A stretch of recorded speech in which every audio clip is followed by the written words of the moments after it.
Hey there, my name is Keith, and this is my new travel podcast. Right now I'm just walking through the woods in eastern Canada, but my plan is to hopefully start traveling again soon and documenting the experience. So until then, this is kind of a placeholder podcast just to get this thing up and running. But also I thought I could just kind of explain what this is. So presumably this podcast is going to mostly be about Japan. I visited Japan for 3 months, and I also do a podcast called How to Write a Novel. So if you're interested in writing, I've been chronicling my incredibly slow progress toward writing a novel. But I was doing that podcast while I was traveling, so inadvertently, I just kind of had these recordings of the places that I went. And people mentioned, like, man, I love those traveling episodes. You know, it's a shame about the COVID world because it was fun to hear you travel around. And I agree. I mean, listening back, it's just neat to have these little audio logs of stuff that happened to me. Like, for example, there was this one period in Japan where it was actually kind of tough because I lost my passport and I was having trouble with my banking stuff. Things were getting kind of stressful. So I wanted to sort of wear myself out, you know, try to work past my anxiety a little just to help me get to sleep that day. I decided to go on an epic walk. I was near Ikebukuro and I saw in the distance the sky tree, which at the time I didn't even know what the sky tree was. I just saw this tower in the distance. I didn't realize at the time that it's one of the tallest towers in the world. So I was like, yeah, I mean, sure, that looks far away, but how far could it be? I'm going to try to walk there. So anyone who knows Tokyo at all, walking from Ikebukuro to the sky tree is not a short walk. That's going to take hours. But I did it. And because I was doing this writing podcast, that particular episode had very little to do with writing. I would just kind of stop in during the journey and like, oh, here's what's happening now. Here's what's happening now. And it ended up being one of my favorite episodes of that podcast. So that's kind of my idea here, is why don't I just do a podcast like that?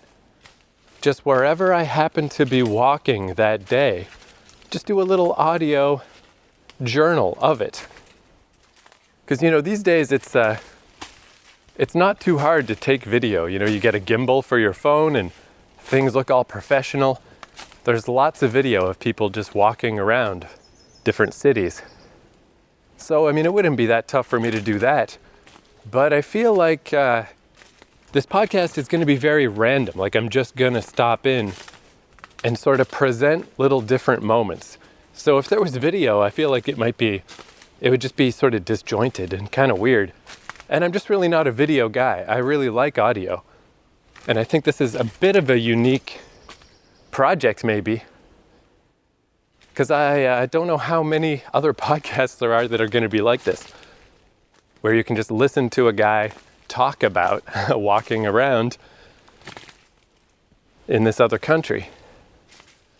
And I think the Japan thing is an extremely important part of this this recipe.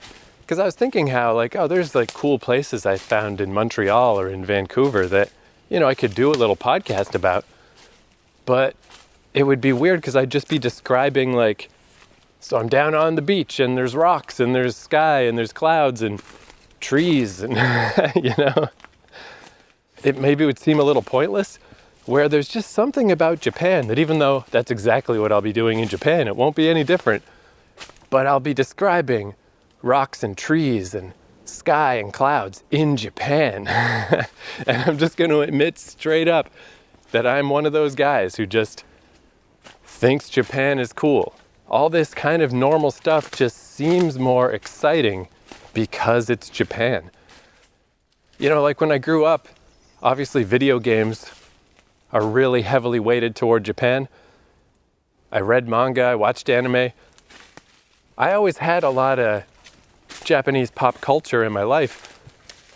So I was like, yeah, you know, Japan seems pretty cool. I wouldn't mind going. But I only eventually went because one of my friends was there. And I didn't expect to like it as much as I did. If anything, I think a side piece to this podcast might be that as much as I like traveling and as exciting as it is, it's also very hard. You know, if anyone tells you traveling is easy and fun, they're just lying to you. It's not true. There's a lot of very tough things about traveling. And I've had plenty of very anxiety-filled, difficult experiences. Not everywhere I visited has been my favorite place ever. But in Japan, I clicked in a lot easier than I expected. I think it is just kind of that I've been passively absorbing all this Japanese pop culture my whole life. Definitely helped. And by the time I left, I remember I flew from Japan to Vancouver. And when I woke up the next day in my Vancouver Airbnb, at first I thought I was still in Japan. And then when I realized I wasn't, I was a little disappointed. And then it took a few days for that feeling to go away. And that's really never happened to me before. Usually the balance of traveling is, you know, it's exciting, but it's also stressful in equal enough measures that I'm happy to be home. You know, I'm glad I did it, but I'm happy to be back in Canada. Japan was the first time that I was like, oh, I wish I was still there. And then very soon after that, the COVID pandemic happened. And that's it. I, at that point, was at my hometown in Eastern Canada, and I've been there ever since. And it's been a good place to hunker down because it's a pretty obscure part of the world that not a lot of people pass through. It's been a pretty easy time waiting for things to open up again. But, you know, during these COVID times, it's like, oh, geez, I definitely would have been back to Japan by now. And then, like, oh, I would have been back to Japan twice by now. And then I just had to stop thinking about it that way because it was just bumming me out. So I'm sure this podcast will inadvertently cover some other things, but it's very much going to be about Japan. So that's the plan in case you're trying to determine whether you're in or you're out with this project, is the idea of hearing somebody just talk about their random travels has to be interesting, and I think you really got to be a bit of a Japanophile to give a shit. I'm really kind of lost in these woods. I thought I was just going to cut through. But now I'm at this kind of open marshland. And I don't think I can progress any further. I think I need to go back into the woods and find a different way out of here.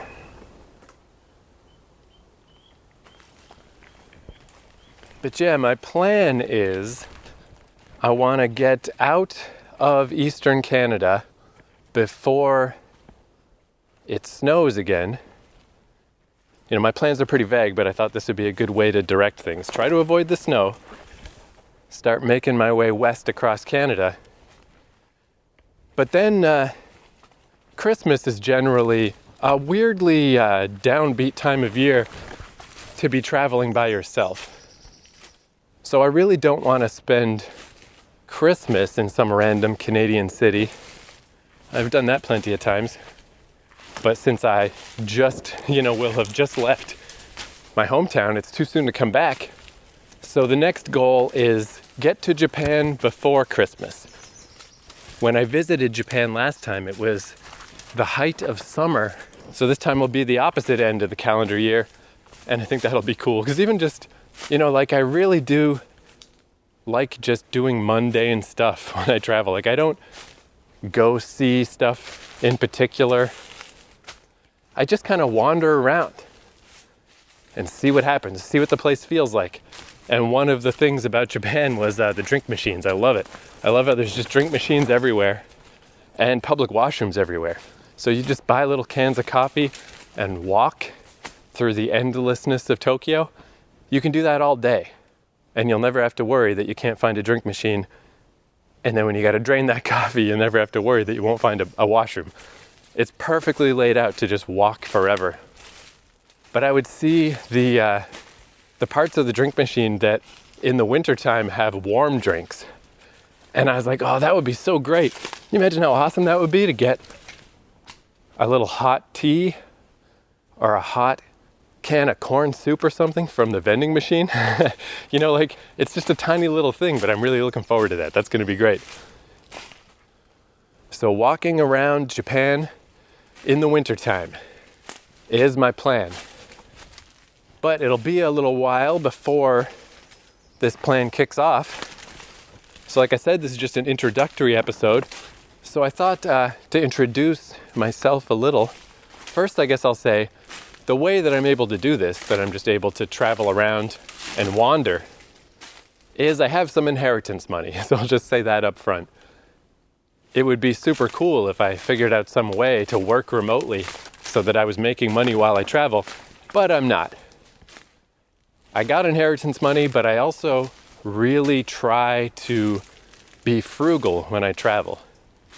Everything I own fits in a book bag. It's been that way for many years. Makes it easy to travel, and you just really can't spend money because anytime I want to buy something, it's like, well, is that going to fit in the book bag? If that goes in, something else has got to come out. So I really only have the essentials, but in this modern internet world, it hasn't been a big problem.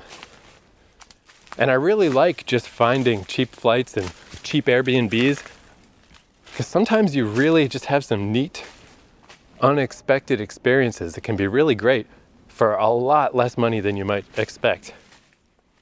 And I mean, if I didn't travel frugally, if I wasn't careful with this money, I would just feel bad. I would feel guilty.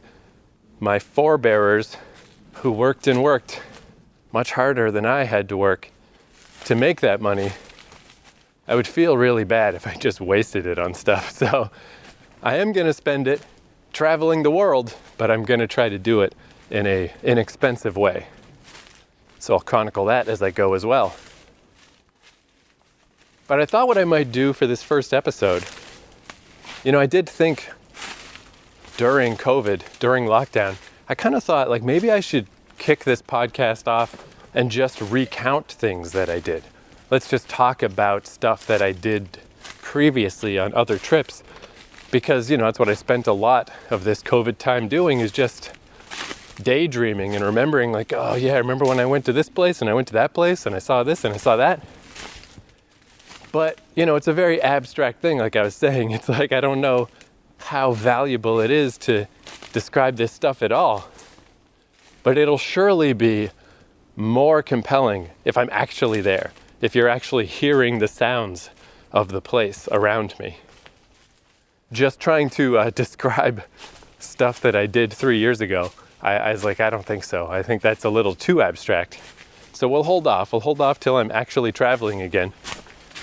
But as I was saying, traveling is not nearly as easy as, travel programs or even a lot of travel YouTubers might make it seem. It's pretty tough. There's a lot of difficult things that can happen. But I think that's interesting too. Like I think I'm also going to chronicle the traveling part a little. Like just knowing that somebody is going to hear the story in the future, like on both ends. Like I think the fun parts of walking around Japan, it'll just be neat to capture those in a slightly more concrete way than just capturing them in my memory. But also the crappy parts, they feel a lot better when it feels like you're doing it for more of a reason. If I got to go through some horrible flight, but I get a little story out of it, a neat little podcast that people will later be able to listen to, it makes it a million times easier. It almost makes you feel like glad that you're doing it. Of like, yeah, this is crap, but it's going to be a cool podcast. So along those lines, I thought I would just tell the story a little of my first arrival in Japan, because it was so weird. I feel like it's the kind of travel story you just never hear. But it's a good example of how traveling is not as cut and dried as you might hope it will be. Is what I did, I got a relatively inexpensive flight from Montreal to Amsterdam. Because that's one thing I've learned about flying, is if you can manage to sort of piggyback on another flight, it can really help with prices. So in this case, they had daily flights going from Montreal to Reykjavik that, the tourism board of Iceland is just like, we need to have this needs to be available. and also daily flights from Reykjavik to Amsterdam. But the purpose of these flights is to get people to Iceland, you know? They've got these planes that go every day that are not full. So my flight from Montreal to Amsterdam through Iceland was way cheaper than a direct flight, because I'm just filling in a spot that otherwise would have been an empty seat. And it did plant the idea in my head of like, you know, I could just stop in Iceland. Maybe one of these days I will. I didn't on this trip though. So I was in Amsterdam for about 3 weeks, and I couldn't find any cheap way to stay in Amsterdam. I say Amsterdam, but I was really in Ootthorn, which is like 2 cities away. And it still was not a particularly cheap Airbnb. But right at the end of my time in Amsterdam, I got sick. Really super sick, like very sick. But that's where, you know, if I was Joe Ritchie Pants, it sure would make things easier, because the last thing I wanted to do was travel. It really wasn't even socially responsible of me to travel, because I didn't want to make anybody else sick. But I had everything booked way, way, way in advance so that I could get good prices. So if I was just super rich, I would have just got some kind of hotel in Amsterdam, waited for another week, booked a flight to Japan, move on from there. But everything was already laid out. I had a flight from Amsterdam to Tokyo through Russia, because the Russian flight was the cheapest one. But due to recent events involving Russia, you know, I won't be doing that anymore. I cannot in good conscience buy the Russian flight anymore. So I had this Russia flight to an Airbnb in Tokyo, and if I didn't take it, like, then what? Then what would happen? You know, as long as I followed that exact prescribed path, I've got somewhere to go. Show up to the airport, sit in this flight for a million years, show up at Tokyo, go to this place where you can sleep. If I miss that trip, it's an incredible disaster. Like, everything falls apart. I lose everything that's already been paid for, and I guess I would just pay horrifying prices for a hotel or a last-second Airbnb in Amsterdam. And then what? Then I'm still stranded and stuck, and like, I just didn't have a choice. It's like, I have to take this flight. So those last few days in Amsterdam, I just basically stayed in my little Airbnb room that was just like a spare room in some dude's house. And I just didn't do anything or go anywhere, and I just hunker down. Let's just hope this passes. And that's definitely where, you know, everything had been going pretty well up to that point. But when you're just like really, really sick, it sure does change the complexion of stuff. Like, I remember being in that little room, and instead of any kind of excitingness to this adventure, you know, day 3 of being deathly ill, you really feel the distance of like, where am I? Like, you start imagining on a little map of like, here's my hometown in Eastern Canada. Go across a freaking ocean. Go to the Netherlands, and then not even Amsterdam, but go to Amstelveen, and then go even further across a big empty field. Get to Ootthorn, get to this random house on some random little street, go upstairs to the spare room, and there's me, just cold sweats, shivering, incredibly sick. And it's just like, why? Why am I here? What am I doing? And it's where, you know, just being a grown-ass man, it starts to, that all starts to disappear, that evaporates. So I do remember being in that bed with a big heavy blanket on, but still freezing and shivering, just wishing that my mom was there. That's how bad it was. It's like, I hate everything about this. If I could just snap my fingers and make this whole journey rewind so that it never happened, I would have done it. But like I said, that wasn't a choice. Everything was already laid out. So luckily, by the time the day came to take this flight I was feeling quite a bit better, like the fever kind of broke. I woke up crazy early when I was leaving. I must have left that house at like 5:30 in the morning because I love getting to the airport as early as possible. Airports are super stressful if you have to try to rush through them, but as long as you give yourself tons of time, and I mean tons, like as much time as you think seems like a reasonable amount of time to get through an airport, if you can, my recommendation is give yourself 3 more hours than that, because you will be shocked how fast that time gets eaten up. And then worst case scenario, you just sit in a lounge somewhere, read a magazine or something for a while, I actually really love hanging out at airports. Like once everything is sorted out and you're just waiting for your flight, it's like the most exclusive coffee shop in the world. It's a coffee shop that costs tons of money to get into, so nobody there is going to give you any trouble. Nobody's going to hassle you. It's the most premium sit there and have a coffee that you could ever do.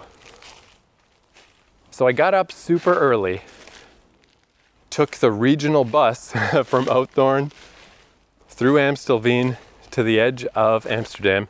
I was at the Amsterdam version of the World Trade Centers. They have 2 of them there, just like they used to have in New York.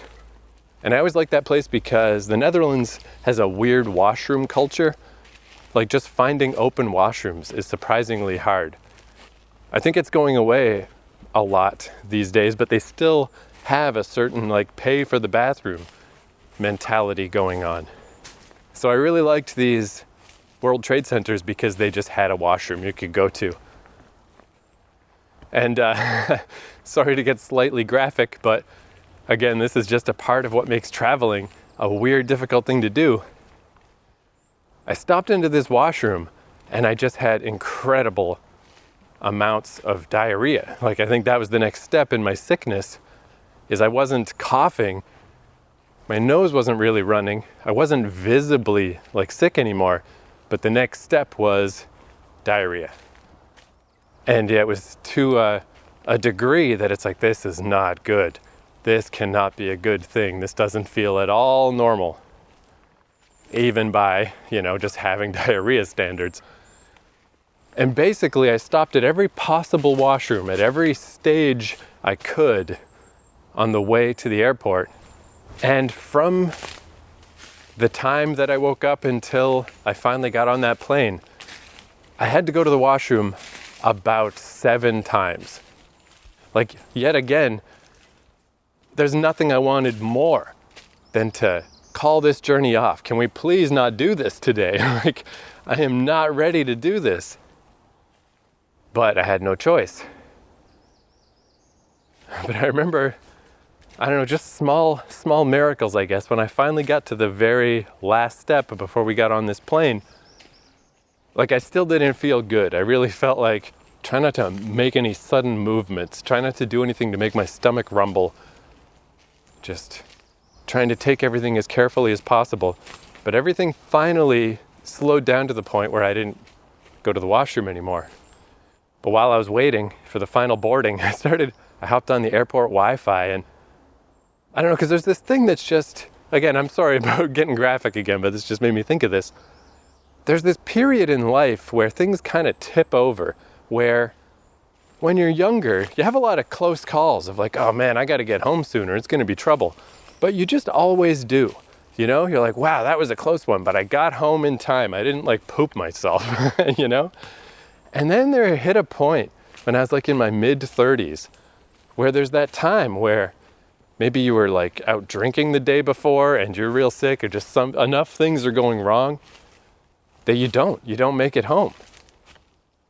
And it just seems so crazy because it's like that never happens. It feels like there should be some magical thing in the world that just makes sure that never quite happens. And then it does happen. And then as soon as you get home, you just got to go straight in the shower, and it's just like, I can't believe it. I can't fucking believe it. How did that happen? But that had happened to me, I think, twice in my life up to that point. Enough times that magical feeling of like, oh, I'll just be fine on this flight. Surely this will be fine. I didn't have that faith anymore. Now it's like during takeoff and landing in particular, when you are just in the seat and you're not allowed to get out, what happens? What happens if I get hit with diarrhea again? What's gonna happen? And when you look up those stories and find Reddit threads and stuff, I mean, it's exactly what you think. It just happens. People are not allowed to go to the washroom. They're not allowed to leave their seat. They're buckled in and they just poop themselves in the plane. And it's like a horrifying, mega embarrassing nightmare. So I guess just taking, whatever small gifts from the universe it was willing to give me, just that things had calmed down enough that I felt like, okay, I don't think I need to go to the washroom anymore. That's fine. I'll take it. That's all I can ask for. So I got on this plane and sitting next to a nice Dutch man, talked about oat thorn. He's like, oh, I've never been there. I was like, yeah, of course you've never been there. No one's ever been there. I was only there because I wanted the cheapest Airbnb I could find. But this Russian flight, it was a lot different from, Canadian flights are quite bare bones. Even, I got upgraded to first class one time, and even that, it didn't feel like especially fancy to me. Not like when you watch an old movie, where the Russian airline, I absolutely felt like I was in an old movie. All the stewards and stewardesses are dressed up in super fancy uniforms with big shoulder pads and stuff. And in-flight meals, in Canada, if there even is one, it's nothing. It's just whatever, cram this in your face. Where this was like the full-on, ooh, it was so fancy and so cool. And I actually really like airline food. I think it's really good. But I was just, this whole flight, I was just like, every little time I'd feel my stomach gurgle, I just tried to sit as still as possible, just to not move at all, and just not do anything to exacerbate the situation. So it was such a bummer when they came around and asked like what in-flight meal I wanted, and I just had to say nothing, please. I just didn't want to risk it. So I'm going to skirt past this next part of the story a little because it really is its own separate story for another time.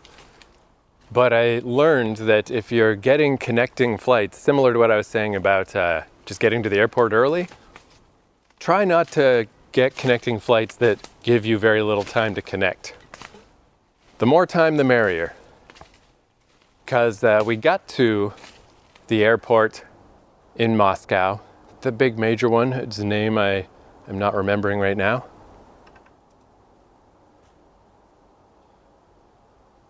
And can you hear that? Like I can hear traffic in the distance. But it seems like it's coming from all directions, so I still don't know how to get out of these woods. But anyway, just keep wandering. I'll get there eventually. So I got to the Russian airport, and I feel like that the diarrhea part of this sickness seemed to have passed. Everything was still okay. But I still was like eating nothing. Like, just let's be on the safe side here.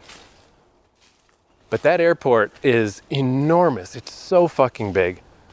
And crowded and crazy, and I'd never been there before.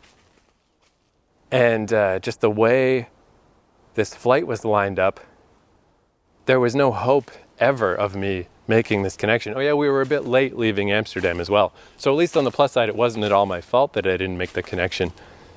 But long story short, I was stuck in the Russian airport overnight. And then I would get a replacement flight the next day.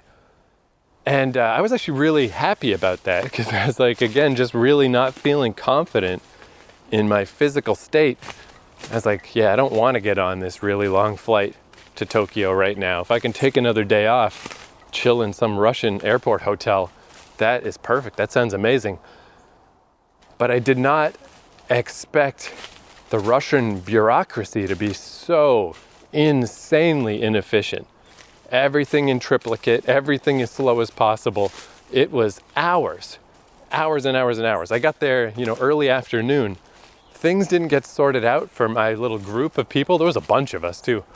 Things didn't get sorted out for us to get to this crazy Russian airport hotel that was like locked down, like you were not allowed to leave till like 1 a.m. So again, I was just like thankful that like, hey, you know, very few washrooms during that time. And even the ones that were, just anything, just imagine the stereotype of what you imagine it might be like to be stuck in a Russian airport for 24 hours, and that's what it was. It was like the cartoon version of every stereotype you might have ever heard about how Russian people are and how the environment feels. Like you go into, you know, it's quite a modern, nice airport, but then you go into the washroom and everything smells like cigarettes, you know, and it's all fucked up. I mean, that alone, that dichotomy, I feel like kind of explains how it was. Super nice and super expensive, and also just shit. Literal, like an empty liquor bottle, like you might find under an underpass. But that's like just in the airport. Where did that come from? What the fuck, you know? But in its own way, that was actually great, because I was starting to feel quite a bit better. And I ended up staying up with some people. We stayed up like till 5 a.m, till the sun was coming up, just drinking and talking about our travel experiences. And God, I hope I didn't make any of those people sick, because they were super cool. But yeah, like I said, that's a separate story that I will maybe tell sometime. It's definitely a tale in and of itself, the Russian airport story. So by the time I got on this flight the next day from Moscow to Tokyo, you know, I started off in terrible shape. I had almost no sleep. I'd been drinking all night, so I was also half drunk / half hungover on this super long flight. And I'm not a good sleeper at the best of times, so I really couldn't sleep that well on this flight. Oh, and also in my efforts to not put anything in my stomach, besides booze apparently, but I also hadn't had any coffee, and I'm a pretty definite caffeine addict. I drink coffee every day. So I think I was feeling extra bad because I also hadn't had coffee in a while. So I was in this limbo during this flight. You know, I'd kind of just sit there, my eyes kind of closed, couldn't really fall asleep, definitely felt quite bad. And the whole thing just kind of feels a bit like a stress dream or something, you know? You're just in this weird constrained situation, and there's nothing you can do about it. And I don't know, how long is that flight? I don't know, Moscow to Tokyo, it's not a short flight, let's just put it that way. I'm gonna guess 7 hours, but I'm really not sure anymore. So my arrival in Japan was under some pretty weird circumstances, but I remember when they finally announced, like, okay, we got something like half an hour until we're gonna make you strap in and prepare for landing in Tokyo. So that's the point where I was like, okay, I seem to have gotten away with this, you know? I certainly don't feel good, but the diarrhea part has definitely passed. I hadn't had any other issues with that. And this was where kind of the magical power, you know, there's kind of a good thing in a way to having a low level dependence on something like caffeine. Because at that point, I was like, okay, we're getting close to touchdown. When the stewardess lady comes by, I'm gonna ask for a coffee.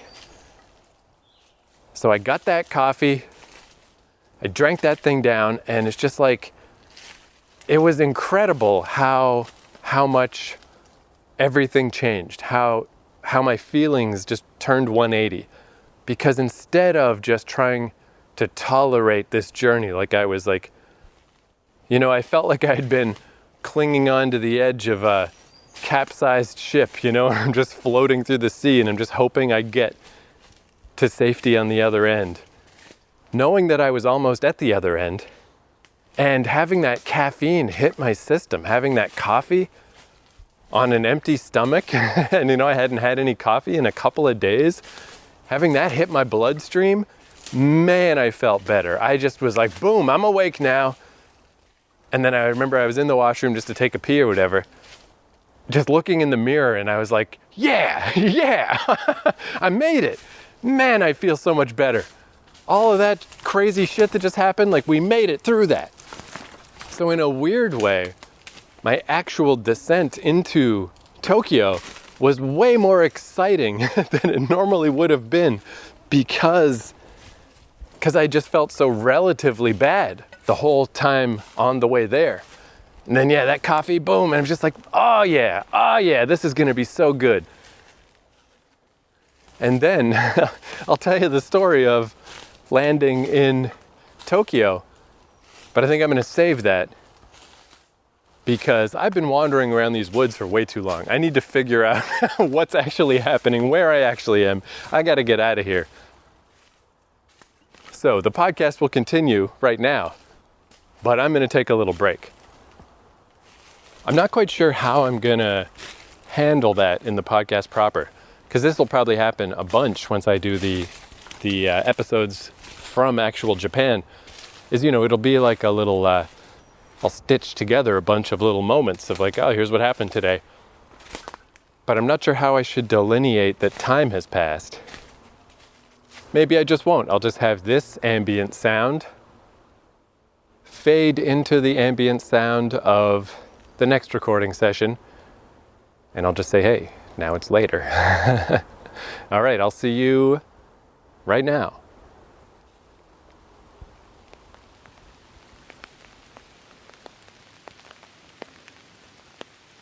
Okay, time warp to the future. It's now a rainy day, walking through some different woods with my little umbrella. Get some ASMR rain sounds. So in the interim period between these recordings, I still haven't got my travel stuff set up for sure. I've been poking around, and I think next episode I'll do an episode about Airbnb and COVID and just how I've noticed things have changed. Because basically my plans were, I was like, okay, I can just go back to traveling like I used to. But things are different. The landscape has changed. Basically, the cheap options that used to exist for Airbnb-ing around are pretty much all gone. Which, now that I know that, it's not really surprising. Of course, COVID would have a huge effect on things. So it's changed my travel plans a bit. But I'll get into that next episode.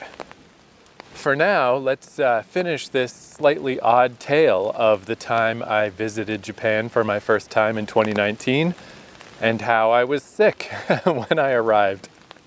Which is like, I guess the idea is, I don't have a specific agenda with this podcast. I just kind of want to chronicle traveling. But I think a big part of that will be that traveling's not always fun, that there's a lot of things about it that are tough and stressful. And it's obviously worth it in the end, more than worth it. But it's a little disingenuous to just pretend everything's great. But at the same time, there's always that rose-colored glasses thing. When you look back on stuff, it just seems so great. Like the whole reason I want to do a travel podcast specifically focused on Japan is because during this whole COVID lockdown that I've just been stuck in my hometown, I just had so many nice daydreams about Japan. Like, man, remember all that cool stuff I did in Japan? But in reality, a lot of tough stuff happened in Japan. I lost my passport. It was a whole to-do. But you just have these fond memories, and this is a good example of that. The fact that I arrived in Japan with quite a bad flu was kind of miserable at the time, but in my memory, it's a weirdly good memory. Or so I thought, but right after I finished recording that last segment, I went to the passport office to get a new passport, and it all went really smooth until literally the last minute. As I was leaving, as I was exiting the office, somebody was there with their kid, and the kid was sick and just coughing. But not only, kids never cover their goddamn mouth when they're coughing. This kid was literally running in a circle, coughing.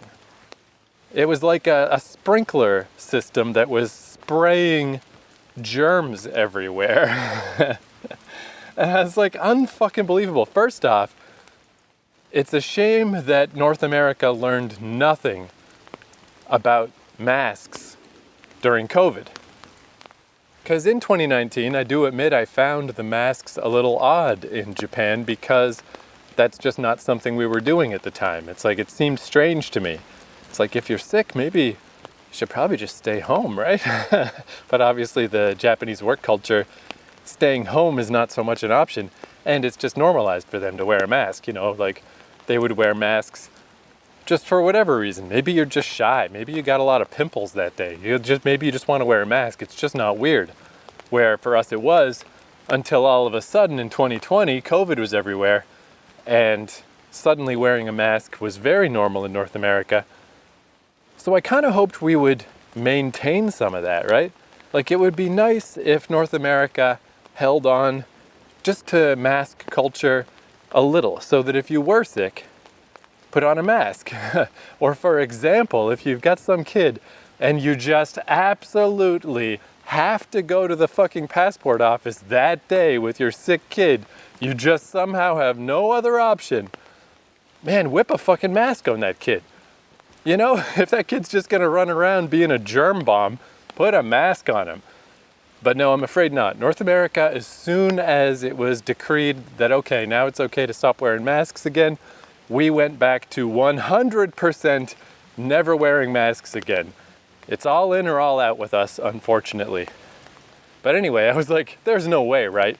There's no way I'm gonna get sick from that just walking across the room on my way out of the passport office. And then I did. I was real sick for 2 weeks. And it's like, God damn, it's just funny that I'm in the middle of doing a podcast about this bizarre, nostalgic, sort of weirdly comforting memory I have of how sick I was when I got to Japan. But it's purely because of the nostalgia goggles, the rose-colored glasses. The reality of being sick is that it sucks. It's fucking awful. It's fucking dumb to pretend that it's anything but that. However, that's the conceit of this episode. That's what we're talking about. So let us continue. When we last left this story, I'd spent the night, overnight, trapped in Russia, didn't get very much sleep, stayed up all night drinking with people. So I was hungover, I was exhausted, I was still sick, but my diarrhea had passed. So again, you just got to take what the good Lord above gives you, I guess. Could have been a lot worse. If there was one part of being really sick that I would have wanted to not have to deal with, it's definitely diarrhea.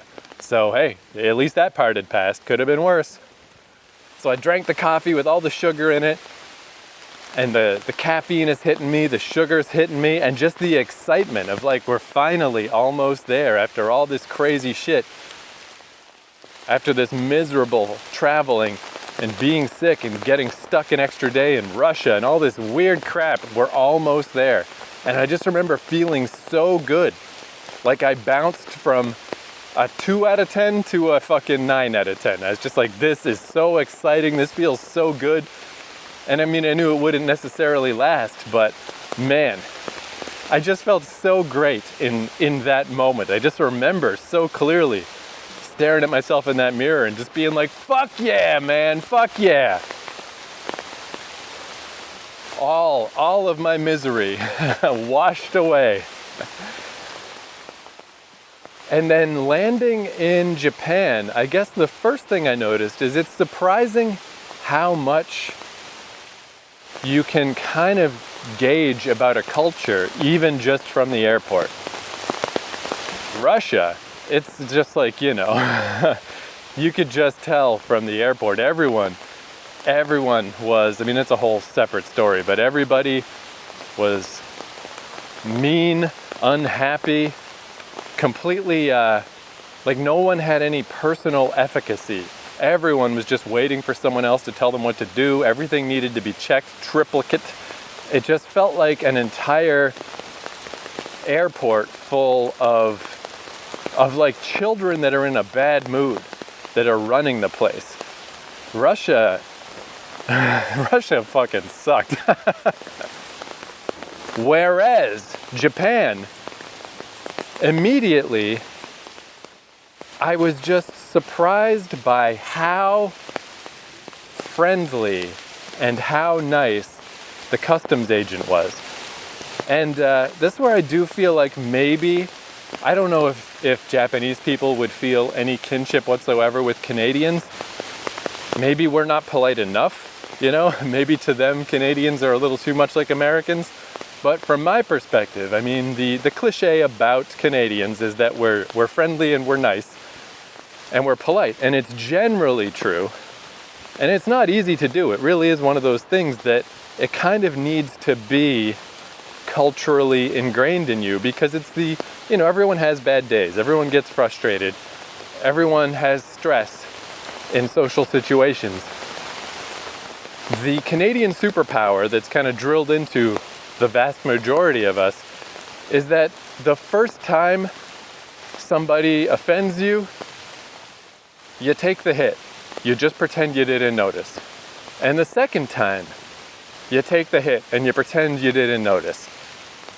And as you're feeling frustrated and overwhelmed by the stresses of your day, you just push forward and you still try to be nice to people. And eventually there reaches a point where forget all of that, it's over. But I lived in New York for a year and a half, and that's definitely a difference. I can't say about all of America. It's a big place. I'm sure it's different in different places. But the New York style is, as soon as somebody pushes one of your buttons, you tell them to fucking get out of your face, and it's just annoying. It's like, I don't respect that. No offense, New Yorkers. But I really don't. That's the easy option.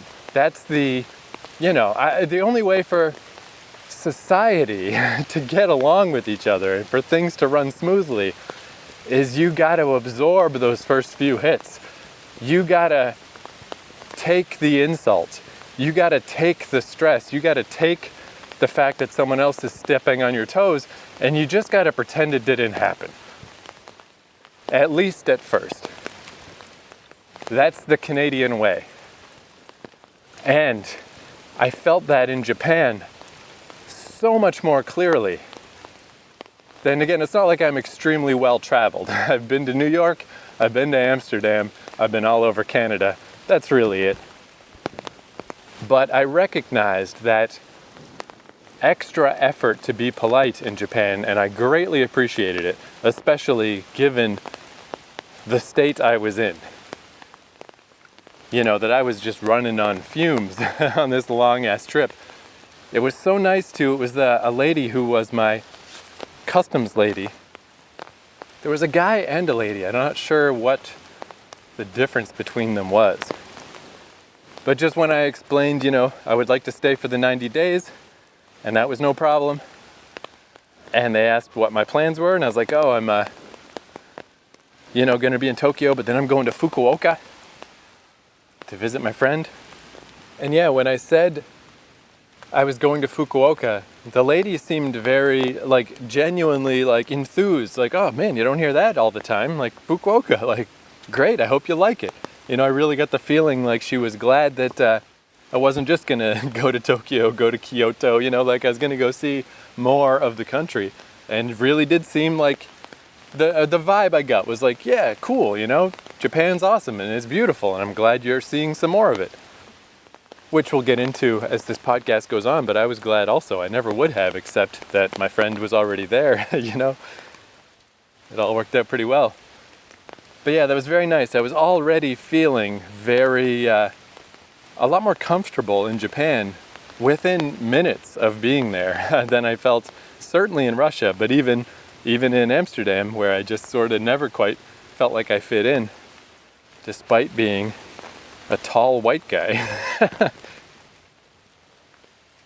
But then the next memory I kind of recalled, because it was just so unusual, is there was a little shuttle train thing that went from the airport to where I had to catch the proper train into Tokyo. And when I happened to be on it, it was pretty empty. So I got off one of the cars. I was the only one on it. And I was sort of trying to get my bearings, trying to figure out where to go.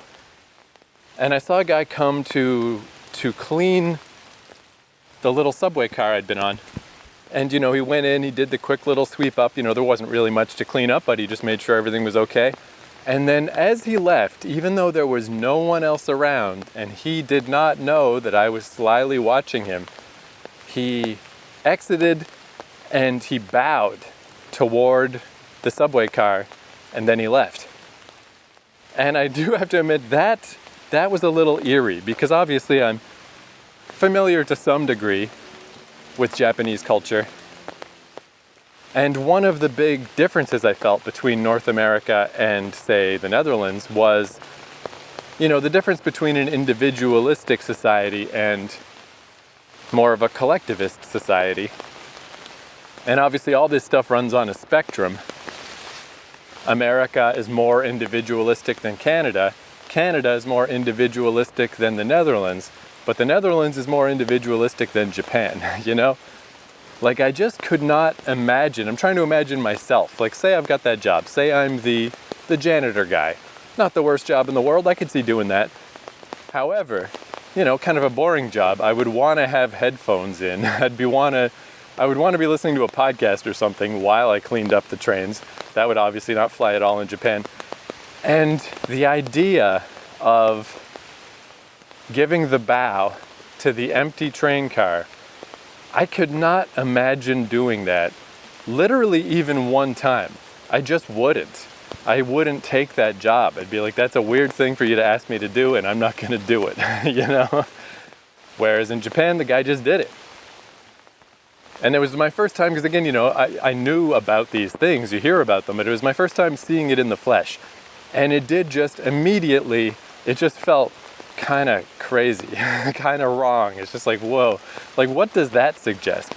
Again, all this stuff's on a spectrum. Like the big upside to, like I was saying, these New Yorkers who are just ready to throw down at any time, but the big upside is no one's going to tell them what to do, America in general, it's the thing that it's kind of famous for is it's just got these two political parties that are just in constant battle. Even though if you look back historically, it's like they keep changing polarities. First one side are the censorious weirdos, then the other side are the censorious weirdos. None of it ever really makes sense. There's not a lot of logic to which side believes what. They're just always fighting, which is annoying, but is valuable, Like that is not a country that is ever gonna agree on anything. And the upside to that is America's probably not gonna ever unify for some, in some horrible way that these other countries just would and have, They're just collectivist. They're told to do something and they do it. And again, Canada is a lot more that way than America. If you tell me to be polite, I'm gonna do it. I'm gonna really try hard. But it's all, it's just a spectrum, I guess. It's all how much of this is valuable and at what point does it become creepy. None of it is for me to say, but it is for me to notice, So I certainly did notice that of like, oh yeah, look at that. Look at that. That guy's just bowing to no one for no reason. That is just not something that we would ever do in North America. That's another line I'm going to sort of try to walk in this podcast. We'll see how it goes. But, I don't want to, offend people. I don't want to seem like I'm criticizing other cultures. But I do want to just say what I saw. I do want to say that I recognize that things are different. Because, I don't know, it's weird. There's, again, everything's on a spectrum, but on the surface, it's like, yeah, don't be like a bigot. Don't be prejudiced against other cultures and the way they do stuff. But on the other hand, I find if you take that idea too far, then it's weird because then you're not acknowledging that different cultures are different.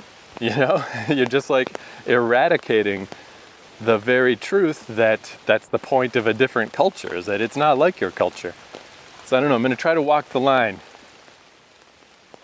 So I was still feeling very jazzed up and energized at this point, and I think it's called the Skyliner. It's not the cheapest option for getting into Tokyo, but it's not the most expensive. I think just taking a cab would be the most expensive. I feel like it was like $28 sounds right. It was a pretty expensive train ride, but again, it's like, hey, whatever. This thing goes right into Tokyo from the airport. Maybe there's other options, but I can figure those out some other time. For now, that's fine. I just want to get where I'm going as easily as possible. So I got on this thing, and Narita Airport really is quite a ways away from central Tokyo. So I'm staring out the window of this train, and the first thing I notice is that it is just fields and small mountains everywhere. And it was really beautiful, but I was like, wow, like I knew that the airport wasn't in Tokyo, but this was like, I was surprised how quickly, when you leave Tokyo, just how quickly you're in just a sort of countryside looking region. Like when you see countryside based anime, like I always think of Nan Nan Biori, which is just about these kids who live in the countryside. That's exactly what it looked like. But very, very pretty, very nice. And as we'll get into as we went on, those countryside parts sort of, I think I kind of prefer. I think they're my more preferred part of Japan. But the next thing I noticed, which is one of these things that is not at all surprising, it's very easy to understand once you see it, but it's not what I expected, is my kind of cliched understanding of Japanese people is that everything is extremely organized and fastidious. But I mean, I'm literally basing that on just really dumb stuff. Like there was this Taco Bell on Yonge Street in Toronto, where Taco Bell is just a shit show. Probably everywhere, but particularly I noticed that in Toronto. Just if you go to a Taco Bell, it's gonna be all fucked up. It's gonna be a mess. Everything's gonna be fucked, but you just go anyway because it's Taco Bell. And Yonge Street is also a big fucked up mess. It's the biggest, like, main street in Toronto. It's a big, gross mess. So the Taco Bell on Yonge Street was a double disaster. However, there was this one Taco Bell where the entire staff were Japanese. And I remember every time I went there, my order, they put it on the little plastic tray, and it looked exactly like a promotional photo. Every little taco was wrapped perfectly. Everything was arranged on the tray perfectly. Everything was aligned. Everything was like a little fucking, again, this is all just stereotypical stuff, but it's like the bonsai tree of Taco Bell trays. Everything was just arranged so perfectly. And so I had this idea in my head that everything in Japan would be like that, would just be perfect. But I noticed, heading on this train through the countryside, quote unquote, the just outside Tokyo countryside, toward Tokyo, is I did notice a lot of houses that were just really weathered looking. It reminded me of, I have a lot of cousins, like a lot, aunts and uncles. My mom has like 12 brothers and sisters. I have a lot of family. And New Brunswick, Canada is kind of a poor region of Canada. So a lot of my cousins live in these houses that are just kind of ramshackle, like corrugated metal roofs and kind of run down looking. And these houses really reminded me of that. Probably more so even because I guess, it just doesn't get as cold in that part of Japan as it does in Canada. So even the insulation and stuff would be less. So there were these houses that just had the corrugated roofs and were kind of run down looking and were just really weathered, which I'm also pretty familiar with from being on the east coast of Canada. That's what it looks like when the ocean is smacking into your house all the time. It would be an insane amount of work to keep everything painted all the time and to keep everything from, looking worn down. It really wouldn't be worth the time or the effort. But I kind of had it in my mind just because of the stupid Taco Bell and stuff that, hey, maybe Japan though, maybe they would take the time to make sure everything looked proper even if you had to do it all the time because you're always being hit by the weather. And they do not. That is not how it is. It's like, it's one of those things, again, as soon as you see the reality. That's what I like about traveling. It just clears up all the dumb misconceptions and weird stuff that you made up in your own brain. It's like, yeah, of course they don't. Of course they don't care if, their house, if the paint job on their house looks like it's been rained on a bit. Nobody would care. It's not worth the effort to constantly battle against nature. And in fact, as I stayed in Japan for a bit, it's sort of, the feeling I got, the vibe I got was much more of a, live in tandem with nature. Don't try to fight against nature. So what I was imagining doesn't even seem like it would be in line with Japanese attitudes. This idea that you would always constantly try to fight against the weather to try to keep your house looking perfect all the time. It's more just like, this is what nature is. This is what it does. You just go with it. Why fight it? Which is awesome, even just that. Everything, I guess, that's the other thing, is there's always two sides to everything. Everything's kind of a contradiction. There were certainly times in Japan, like when I lost my passport, say, and had to deal with all the bureaucracy, there are certainly times when everything is very fastidious and very rigid and like, this is how it is and we're not going to fight against it. But at the same time, there's a lot of stuff in a more general sense that is supple, and just in ways that we are not in North America. Japan, like what little I could glean from being there, is this a really interesting mix of both things, Like, you never want to get arrested in Japan. It's going to go really bad for you. But if you're just walking around, everything feels very porous and easy, and everything flows. And it's like, this is nice. It's like, it's got both things.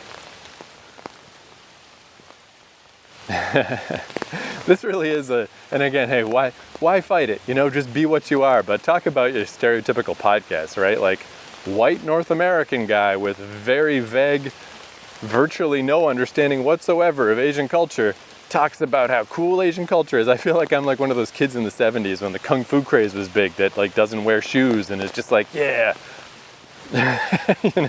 I'm just the new version of that. But hey, again, be what you are, whatever. Maybe I am a cliche. Maybe this is all very standard corny stuff, but that's what I got. That's what I got. So the Airbnb I was staying at, I was just picked one that was relatively cheap. And that's something I'll talk about next episode, that this place sadly is not there anymore. It was a casualty of COVID. But it was 4 stops away from Ikebukuro, Naka-Itabashi, which, I don't know exactly where this train stopped. Shinjuku probably, but obviously I'd heard of Shinjuku. Even though Ikebukuro is pretty well known and pretty famous, I'd never heard of it. So I definitely never heard of Naka-Itabashi. But it's funny because now that feels like one of my old neighborhoods. It's like I'm really looking forward to going back there. But that's all a bit of a blur. I don't really remember the train rides I took to get from Shinjuku to Ikebukuro to Naka-Itabashi. But it's all connected. None of that was too tough. By this point, it was about noon. The weather was quite hot, and I was starting to wane. And I don't remember, even though, I was excited to see all the vending machines, and it's like, oh, look at all these cans of coffee. But I'm quite sure I didn't get any because, again, the aforementioned coffee going straight through me. I just didn't want to have to pee when I didn't know how anything worked yet. I didn't know where a bathroom would be or how, everything. This is my first time in Japan. I really don't know what the heck's going on, so I figured it's better to not have to pee at the same time if I happen to get lost or something, which it turns out I did, because the place I was staying, it was really close to the station, not far at all, but in the little Airbnb listing, it was, the descriptions were a bit vague to begin with. I rarely really knew where I was in Japan because a lot of the streets were very small, no sidewalks and stuff. And if there were signs with the names, I either didn't see them or couldn't read them. So I was going off these vague directions. And at one point, when the person was supposed to write turn right, they unfortunately wrote turn left. And man, that fucked me up. I was walking around for like an hour. This place was literally minutes away from the subway. And I just couldn't for the life of me find it. I had the picture of what the front of the place looked like from its Airbnb listing. And I was just trying to, as I walked around, like look at the fronts of buildings and try to see which ones might look like this place. I guess if I had a data plan on my phone, it probably wouldn't have been so bad. I probably could have just figured out where I was going with like a little map app or something. But I did not have that. So I was starting to wind down, but I was still feeling pretty good. And again, where I was saying just how just these small interactions with people can really go a long way to how you feel about a place. Again, because the streets were small, no sidewalks, so you're just walking along the side of the road. But these streets weren't very busy, just like a weird little suburb. But I remember an old man went by on a bicycle, and I'd just come from Amsterdam, where the bicycles are a menace. You know, the bikes outnumber the cars. The bikes are the number one thing, and they never get out of your way. Like, they kind of can't. There's just so much bicycle traffic in Amsterdam. I did see like one crash because a person stopped, and the person behind them just crashed right into them. So these cyclists, I'm not necessarily blaming them for being such a menace because they can't stop. They just have to keep going with the flow or everything will collapse. But there's cyclists everywhere and they never stop, and you're just always having to be really careful you don't get hit by a bike. It's very unpleasant to walk around with all of these cyclists everywhere. It's weird because, again, it's like on the surface, like, oh great, bicycle culture, that's good. Fuck cars, you know, this is way better for the earth, better for people, it's healthier. But then when they're everywhere, like, man, if you ever just look up photos of like near subway stations in Amsterdam where people lock up their bikes, it's a fucking sea of bicycles. It's out of control. It's like the Kowloon walled city or something, except it's just bicycles. It's like, there are too many bicycles. This is too much, you know? So I had just terrible associations with bicycles in Amsterdam. Just nothing fun about that when you're on foot.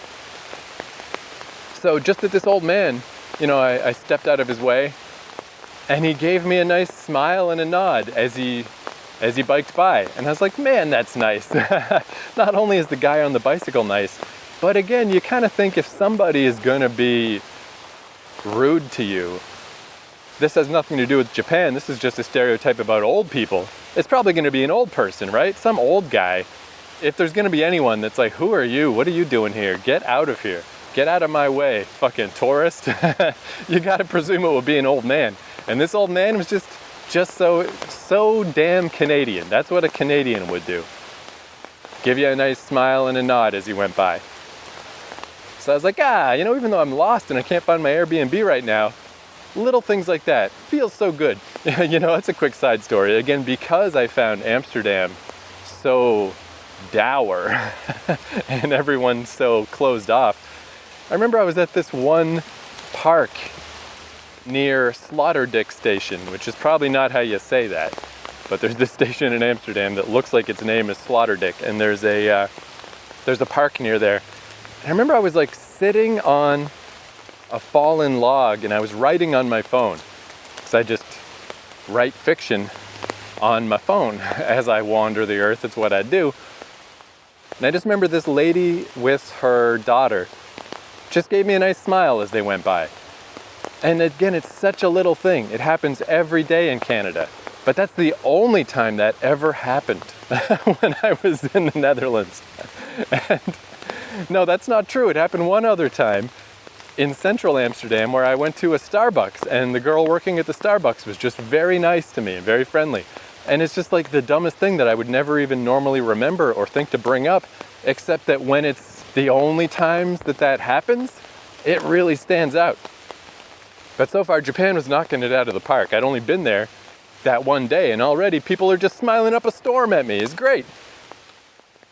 Again, I mean, I don't know anything about Japanese culture. Who knows? Maybe it's all fake. Maybe underneath they didn't like me, but I don't even care. As long as you're nice to me on the surface, what else do I need? I'll take it. It's good enough. But yeah, I'd been wandering around this little neighborhood for a bit, and I mean, even that was just kind of neat, because it's just like, oh yeah, look at this, I am in Japan, this is so cool.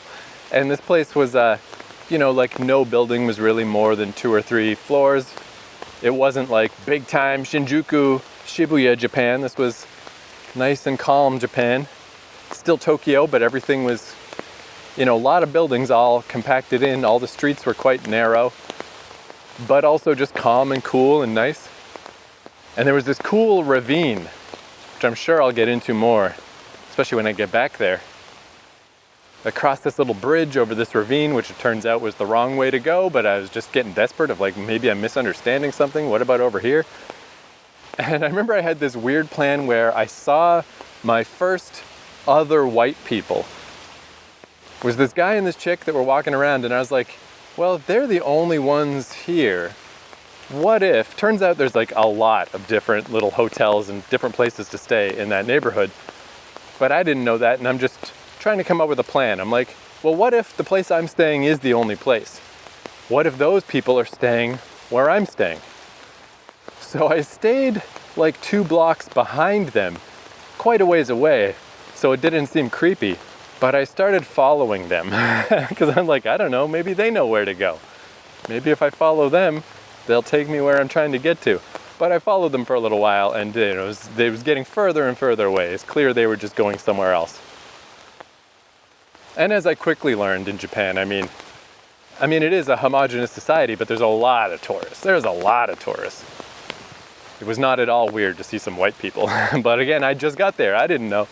But anyway, that didn't work. So I was like, okay, never mind. Turn back, go back to the very start. Go back to like the train. Let's just start over. Let's see how this is going to work. But again, I was really winding down at this point, really starting to feel my sickness creeping back up. And on the way back, I passed a 7-Eleven. Oh yeah, and that's where I learned one thing that became extremely useful in my time in Japan is that you can get Wi-Fi if you stand outside of a 7-Eleven. So I did that first, tried to regain my bearings a little bit. But then I went in, and I guess this is kind of the point of this story, is like that all of my firsts in Japan were not as I would have expected them to be because I was sick. None of it was like the big, like, whoa, cool, I'm in Japan, I'm doing the Japan stuff. Because it was all in this haze, under this fog of being sick and just trying to pretend I wasn't. But this is a good example. I mean, I love 7-Eleven. I've loved 7-Eleven since in my early 20s I moved to Vancouver, because we don't have 7-Eleven on the east coast of Canada. But they did have 7-Eleven on the west coast. And I mean, convenience stores, they're just fun in general. But I remember when I first moved to Vancouver, I lived equidistant between 2 7-Elevens. So it's like anywhere that I went, there was a 7-Eleven like 2 or 3 blocks in each direction. And if it was the middle of the night and I, just was like, it's a lot of weird stuff about moving to a big city all by yourself. There were times when it was 2 or 3 in the morning and I'm just walking around wondering what I'm doing with my life. And I would stop in the 7-Eleven and get like a gross heat lamp fucking hot dog, but it just made me feel better. So I always had good associations with 7-Eleven in North America. And I'd heard tell of and seen the YouTube videos of the mythic 7-Elevens in Japan. And it was like, oh, this is going to be amazing. And I'm such a lowbrow, shallow man that one of my favorite things about visiting Japan was, in fact, convenience stores. I loved them. Oh, I'm coming out of the woods. You might hear some traffic. But yeah, my first time in a Japanese 7-Eleven was very inauspicious because I just went in to get cough drops. So I went in, I got some Halls, and had my first just little cultural weirdness thing where, it's just a couple of cough drop packages. I can just put them in my pocket. I certainly didn't need a plastic bag. And hey, save the earth, right? I mean, plastic bags in North America pretty much don't exist anymore. You gotta bring your own bag. The common thing is to try not to use plastic bags. So I told the girl at the 7-Eleven, like, oh, it's okay, I don't need a bag. And that just immediately, it was obvious that that's not how it's supposed to go. That's not normally what people do. Because she had to search around for a little roll of stickers and put a sticker on each of my cough drop packages, just so it could be proven, I guess, if I walk into another 7-Eleven, that I didn't steal them, that I did pay for these things. And again, I think things have changed. We'll see how things have changed in the past few years. I have heard Japan is also moving toward trying to have less waste of that kind. But the lesson I learned was just go with it. Just do whatever they normally do. If they want to give you a tiny useless plastic bag for your two little cough drop packages, just go with it. Just be like, that's fine, because it's so much more awkward to ask not to use a bag.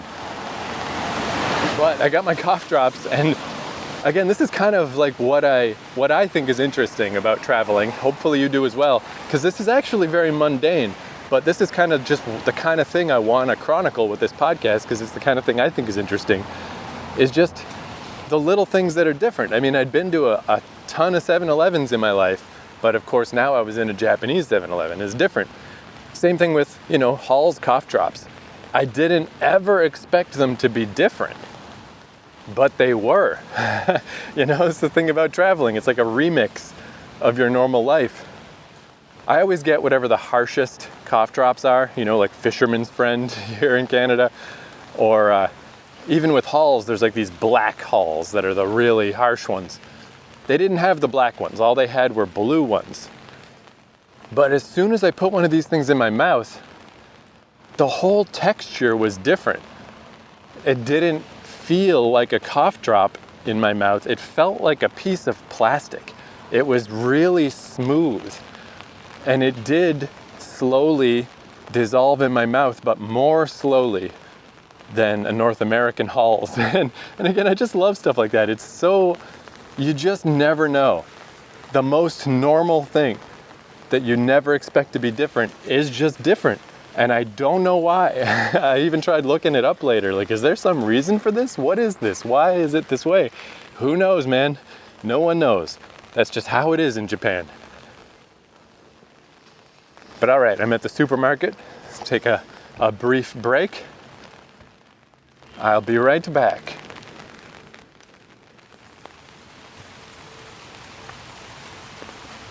Okay, I'm back. Man, this is an absurdly long podcast. Podcasts always go a lot longer than I expect them to. Like, I was kind of thinking this idea, like once I get to Japan, if I just record whatever I did that day, just record the little tale, in my mind, it's like, well, these are going to be some short podcasts, right? Like a little 10-minute podcast? What is there to actually say? Since all I do when I visit places is just basically wander around. But I suspect that they will fill up quick. Even when you're just kind of talking about nothing. It adds up fast. So, okay, I went back to Nakaitabashi Station. Started from the beginning. It'd been like at least an hour, probably closer to 90 minutes, that I'd been wandering around in the heat, progressively flagging more and more, running out of power. But at least I had my little weird, ultra smooth, plasticky feeling cough drops. But I managed to find the place, because again, it really wasn't that tough. Once I swapped the left for the right. Maybe that's how I did it. I don't really remember, but maybe just as an experiment, I tried that. Like, maybe they wrote the wrong thing, and then I cross-referenced it with the front of the building. So anyway, I got to the place. And it was this really cool little place that downstairs there was a little room with like 6 bunks, and then upstairs where I was, there was 10. And they were each like little wooden boxes, just like little wooden containers, so kind of like a capsule hotel type of thing. But each one was just like a little, I don't know, it felt like being a kid kind of, like a weird little bunk bed. But just my little box with with bedding in it and a curtain that slid closed, and it was quite busy, quite a few people there, because as I would come to learn, it was Golden Week. I didn't realize that at all. So Golden Week is when there's a bunch of holidays all together in Japan, and it's a good time for people to travel and stuff. So this place was pretty full. And there was a guy there who just showed me where my bunk was, explained how the little key code thing worked on the door. And I don't know, I hope I didn't make anybody sick, but this was the last barrier. I just had to have this guy show me the ropes. And then once he did, I put myself in my little container, in my little sleep box. I closed the fucking curtain. And basically, I really, at this point, is like, all right, I made it. And now my only mission is for the next, however long, the next week or so, is just try not to make anybody sick. Now let's just wait for this to pass. So it was kind of neat because, again, just in this country I'd never been to before. I haven't really traveled outside of North America very much. So it was nice that people were around just in case I did need someone for something, if something went wrong somehow. It was a nice feeling that there were people there, but I went into total hermit mode. So I would just be in my little bunk like a ghost. Usually I just have headphones in because I was just doing whatever on my laptop. But whenever I took them out, I could hear people out there, and it was kind of, I don't know, I listened in on a couple little conversations of just like, hey, have you been to Japan before? Oh, it's your first time? Yeah, I've been here like 3 times. Oh, I'm going here. I'm going to go do this. Not to be like a creepy listening in guy, but it's like that's maybe the conversation that I would have been a part of if I wasn't sick. So I just kind of got to have the little taste of it. It's like I'm having a pseudo conversation with the other travelers without actually being able to talk to them. And then, very soon after my arrival, this is all quite a blur. This whole first couple of weeks is just a blur of sickness. But my cold progressed to the hacking cough that would never ever stop for days and days and days and days. So basically, I'd sneak out at night when everybody was asleep or whatever. And I bought so many of those fucking cough drops. And the only way I could not cough, because again, I don't want to be the guy that's ruining everyone else's vacation because there's this one fucking guy, even if you can't see him and even if he's not coughing on you, and you're probably not going to get sick from him because he's squirreled away behind a curtain. But I just didn't want to be that guy who's coughing all the time. I didn't want people's memories of Japan to be like, oh, there's this fucking guy who wouldn't stop coughing. So I basically had my mouth packed full, because again, you couldn't even get the full power cough drops like I was used to. These ones were a little weaker. So my mouth was just packed full of these cough drops, 24 fucking hours a day. Because the only way I could even fall asleep, I couldn't sleep because this cough was so bad. I was like really fucking sick. So I had to pack my cheeks full of cough drops like a squirrel, like a chipmunk, because it was the only way I could lay there long enough to not cough to fall asleep. But I had to pack them in my cheek so I wouldn't swallow them and choke to death. And later, when I got back to Canada, surprise, surprise, I had a cavity on one of my back teeth because I just had these fucking cough drops dissolving in my mouth all night long for days and days and days. So then during the day, I would try to just sort of sneak out of the Airbnb and just try to find some place to be alone just so I could cough. Just be by myself and cough all day. So like I said, this place was only 4 stops from Ikebukuro. So Ikebukuro was obviously the place to go. And it also, again, like I'd never heard of it at the time, but it's one of my favorite places now. I really love Ikebukuro. But I remember going to Ikebukuro and it's split to the west side and the east side. And at first I was on the west side, and it's cool in its own way, but I'll talk about it more in the future, but there's not a ton going on the west side. But I found on the east side this big mall complex called Sunshine City. But again, I'm just trying to stay away from people. I just don't want people to get sick. So my memory of my first times at Sunshine City, again, this is what I was saying before, is like, there's really nothing good about this memory.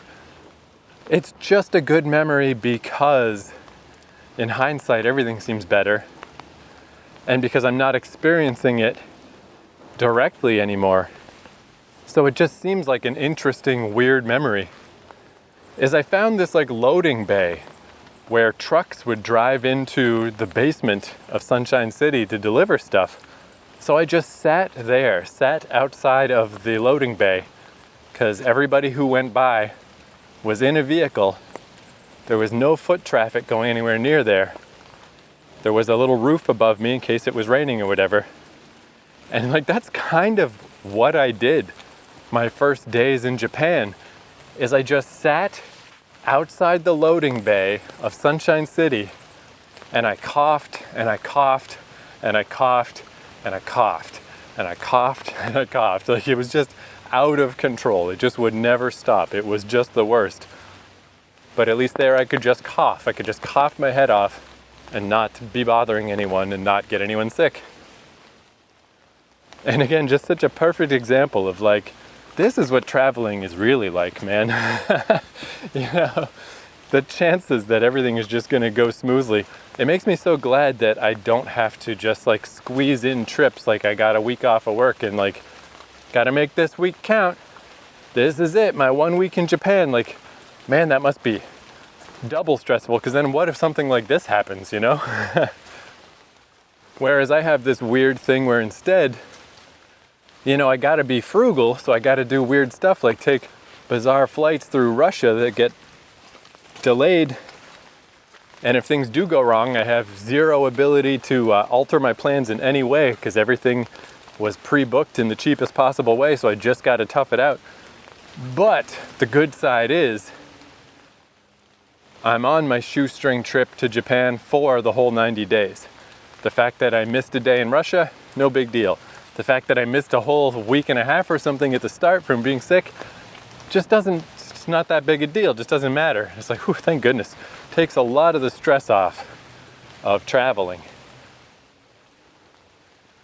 And basically, that was my experience of getting to Japan, is that instead of, I felt a little bit of, you know, like I was saying when I first got there, a little bit of like, whoa, cool, I'm in Japan. But it was really like a very delayed reaction. Because as I gradually got less sick over the next week or two, and gradually started to feel better and gradually started to cough less and less, Golden Week ended, so things cleared out a bit. Oh, because that was the other thing. I knew Japan was crowded and there's a lot of people there. So I remember the first time I went to Ikebukuro, that west side, there was just people everywhere. And I was just trying to find a place to sit. And it was impossible. There was people everywhere. Finally, I just found like a weird little fence that a bunch of old Japanese guys were kind of sitting on parts of the fence. So I went far enough away to not be too close and just sat on part of the fence myself and just looked at everybody walking around. And it was like, God damn, there's just people everywhere. It's crazy. But I didn't realize that this was because of Golden Week. I just thought like, man, if anything, people were underselling how crowded Japan is. This is crazy. But I just thought this is how it was. But as Golden Week ended, it was never that bad ever again. You definitely feel the crush more in Shibuya, say. That's where it was like crowded enough that people kept like stepping on my heels of my shoes and stuff. But in most parts of Tokyo, like even semi-big ones like Ikebukuro, it's not supposed to be crowded like that, and it never was after that. It's just the Golden Week is crazy. So yeah, again, that's where when I went to the east side and I found that loading bay, I was like, perfect. This'll do. This will do. But yeah, as Golden Week ended, and as I slowly got less sick, it was weird because it's just like I I guess it's like the fog lifted, where I always felt like I was kind of in a bit of a dream, like I hadn't quite properly arrived. And as that fog slowly lifted, I was just already there. I was already in Japan. I'd already been there for 10 days or whatever. I was starting to figure out subways and 7-Elevens and just whatever, drink machines. So it was a very strange feeling of just like, it was like the slow dissolve version of arriving in Japan. And I guess that's it. All that rambling, that's really all I was trying to say. And of course, just to introduce that this is a thing that I'm doing and that this is going to be a podcast, my plan is to just record whatever I'm up to, hopefully every day, but then put out episodes every week. So the episodes will not be in real time, but it'll be kind of cool because then when I leave Japan, I'll still be in midstream of the podcast. I'll have like my little memories even after I leave because I'll still be putting out podcast episodes. And then maybe I'll do episodes about other places too, who knows? And yeah, like I said, next episode, I believe I will talk about the current state of what it's like to book trips through Airbnb and how it has changed and what my plan is this time.